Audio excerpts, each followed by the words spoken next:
So Kiwis, I'm sorry to have to welcome you to the shitstorm. You wouldn't have been expecting this, quietly minding your own business on the other side of the world. How come this piece of human garbage has decided to shit on your doorstep when there are, in his twisted logic, so many other more deserving targets? Well, because he could. Because you weren't expecting it. Because New Zealand is, in a general sense, innocent. Because you were unprotected. Because you had, it seemed, a decent and peaceful society. Because you hadn't thought that it needed protecting. And so it was worth wrecking. Because it's always easier to destroy than to create. Particularly for a coward such as he is. And now, just like those in London, in Birmingham, Guildford, Manchester, Belfast, Brighton, Paris, Marseille, Berlin, Munich, Brussels, Madrid, Rome, Palermo, Nicosia, Tripoli, Benghazi, Cairo, Beirut, Jerusalem, Tel Aviv, Damascus, Aleppo, Beslan, Baghdad, Basra, Kabul, Kandahar, Mumbai, Kolkata, Colombo, Bali, Nairobi, Mombasa, Johannesburg, Cape Town, Kano, Medellin, Tampa, San Bernardino, Boston, Washington DC, New York City, Toronto, Sydney, and God knows where else. The decent parts of society will have swung into action. The perpetrator or perpetrators will have been neutralised. The lifesavers will have rushed in to attend to the living and attempt to stop the living from dying. Then bodies will have been counted, the body parts collected and the blood mopped up. Then the decent society will pick itself up, dust itself down, and the machinery of justice, of which it is an integral part, will do its grim but decent work.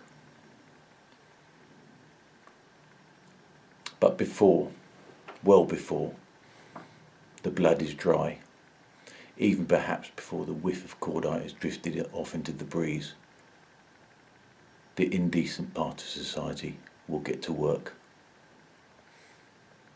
As people attend candlelit vigils to honour those lost, and politicians talk of togetherness and that the terrorism will not succeed, the indecent society, patiently waiting in the shadows, will begin to capitalise on the tragedy to ensure that it does precisely that.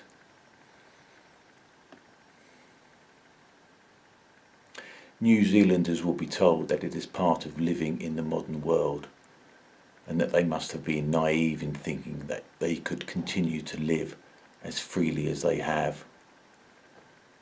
Liberty must be balanced, they will say, with security. Being new to this bloody game, you Kiwis will be slow to recognise that trope, but you must be on your guard. For when someone talks of a balance between liberty and security, be assured that you're about to be deprived of some of your freedoms. Freedoms that won't seem too precious until you've lost them, like we have. Take it from a Brit who knows. Resist it. Resist the introduction of security measures. They are not there to protect you. They will be used instead to control you. Resist while you can the Orwellian introduction of CCTV into your public spaces. We in the UK didn't resist them. Now we have 6 million of them, one for every 11 people. Reject out of hand that most useful of tools of the surveillance state, automatic number plate recognition, also known by the anonymous acronym ANPR. New Zealand's police, I have no reason to suppose, are any more enlightened than their British counterparts in regard to the liberty of their citizens. To them, liberty is just an inconvenience, obstructing them as they seek more and more invasions of your privacy. They would just love to have ANPR, the ability to track all vehicles in real time, the length and breadth of the land of the long white cloud will be irresistible to them. Arguments will be made for it. If we'd had ANPR, they will say, we may have been able to foil the second attack. Do not fall for it. Do not allow it. Cherish the free society that you have and defend it. Defend it with all your might. It will be difficult to resist the call for more controls, more surveillance, more police powers, but resist it you must. You must trump the values of a free society, the society you have. You must continue to value it above all other things, and particularly above the padded cell of security.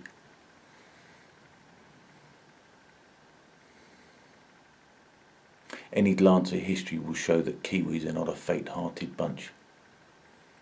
We know this in Britain in particular to be true, remembering the effectiveness as well as the sacrifices made by New Zealanders in both world wars in defence of the mother country, epitomised by Keith Park, who along with Hugh Dowding and Churchill himself was instrumental in defeating Hitler's Luftwaffe in the Battle of Britain. So we know that you're not afraid of a scrap, but you'll need everything you've got to oppose the security services' response to this attack. Because New Zealand is part of the Five Eyes, which is an intelligence sharing group along with Australia, Canada, the US and the UK. When I say an intelligence sharing group, what I really mean is a bunch of mass surveillance peeping toms whose goal is nothing less than the total elimination of privacy. Don't take my word for it. Just ask Edward Snowden. Placing New Zealand under blanket surveillance will be a walk in the park compared to the UK, with its less than 5 million inhabitants. So pick up the pieces, Kiwis. Honour the dead and pray for the injured. Care for the survivors and for each other. Let your justice system, derived from ours that was honed over centuries, do its work and be just that. Just. But most of all, as you bury your dead, take care not to bury your freedom with them.